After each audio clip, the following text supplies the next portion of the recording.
Liv Morgan is pushing for something that WWE has never done. And in this video, I'm going to tell you her bold take and what she wants to get done. Because if they can pull this off, it would be historic. It would be unbelievable. And with the way that WWE is right now, thanks to stars like Liv Morgan and Roman Reigns and Cody Rhodes and CM Punk and Drew McIntyre and the rest, WWE's product has never been hotter, or at least on the level since the Attitude Era. Profitability wise, gross revenue wise, they've never made more money than they do today, thanks to site fees, guaranteed media rights, and other business ventures in which they can allocate additional revenue.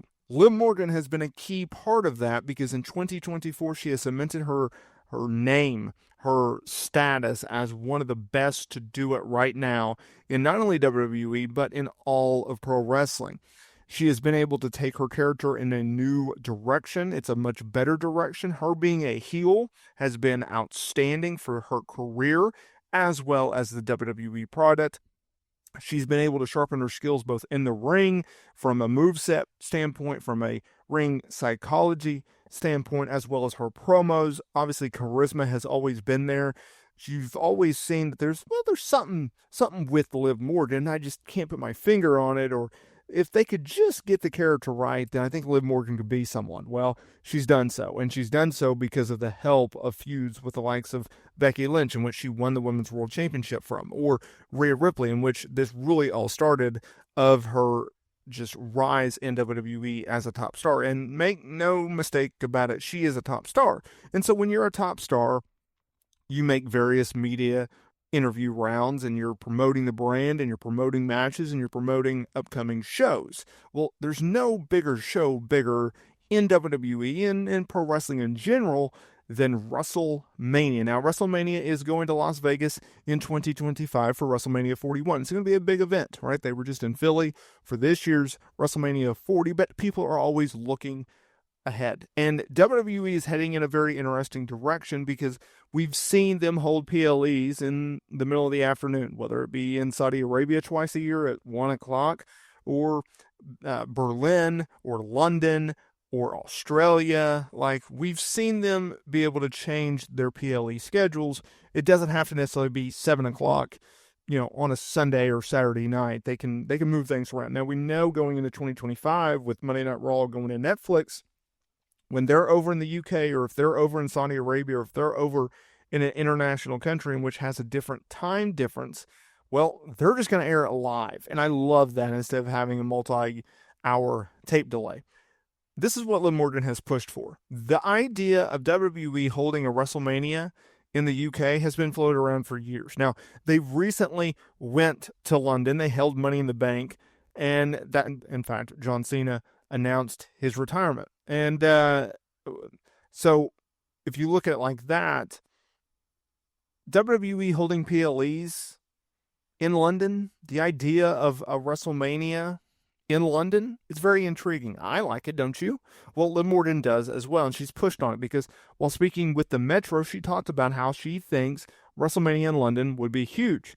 I think it would be bananas, nuts, crazy. I think it's going to be the most high-energy WrestleMania ever, Liv Morgan said, and I know we've all loved to feed off that crazy, chaotic, amazing energy that fans would give us. She continued by talking about how I'm here and I'm ready for it, and if there's anything I can do to help make it happen, I would. I have my ginger spice gear like in the closet, waiting to whip it out again. So that would be worth it in its own right. Spice Girls, right? Whatever. They're over in the UK. So WWE holding a WrestleMania in the UK, in London, right? Obviously, Wembley Stadium comes to mind. There's other ventures, or venues, I should say, that they can hold it. This has been a talking point for years. Now, before, and I even thought this was funny, like WWE, when they launched the network, they would air these specials from like Japan and Australia and the UK. Like that Japan show, I think it was 2015. I remember Brock worked Kofi Kingston. That aired in the middle of the night. Like it was at like 3 a.m., 2 a.m. I remember getting up. I was scared to death that I would not wake up in time to cover this show. I've covered middle of the night shows. They don't do very good on traffic, but they're there, right? WWE now is in a spot where they have guaranteed rights deals with NBCU for Peacock and SmackDown. They have guaranteed deals with the CW for NXT and Monday Night Raw going to Netflix, right? So the idea, I mean, heck, Survivor Series or Royal Rumble will be the same way. They're airing starting, at 6 o'clock on the East Coast for a PLE to start. This idea that it has to start at a certain time is outdated, right? Everything is on demand. When do I want to watch it? I will watch it then. WWE has finally accepted the fact that we're just going to air our events when it's convenient for us, and our fan base is either going to watch it live or they're going to watch it immediately afterwards. Either way, we're going to get it.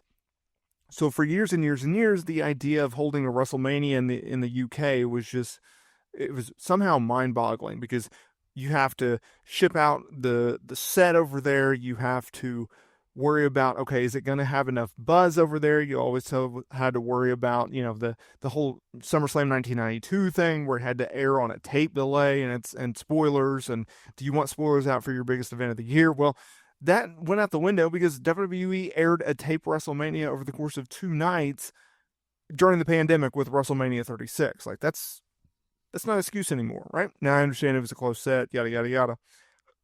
But I think the idea of you just can't do it. You have to have the WrestleMania in North America, whether that be in Canada or the United States, I think is outdated, right?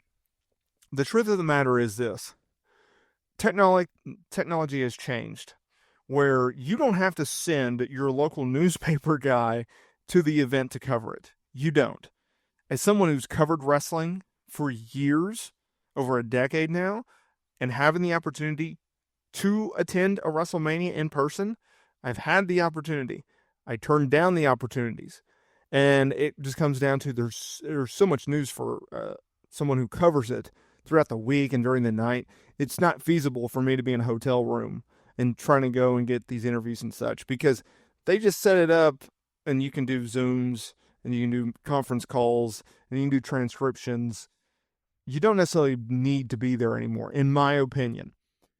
So if you're talking about it from a media standpoint, you don't necessarily need it to be in North America. You don't necessarily need it to be in Canada or the United States. So all the excuses in the past, whether it's media coverage, whether it's technology, whether it's spoilers, whether it's watching patterns from the fan base, regardless, whatever kind of excuse you wanted, it's outdated. It doesn't exist anymore. So move it along. Hold a WrestleMania in the UK, go to different countries, go to different marketplaces, and you're going to be fine, right? People are going to watch WrestleMania. It's the biggest event of the year, so let's knock off with this nonsense, right?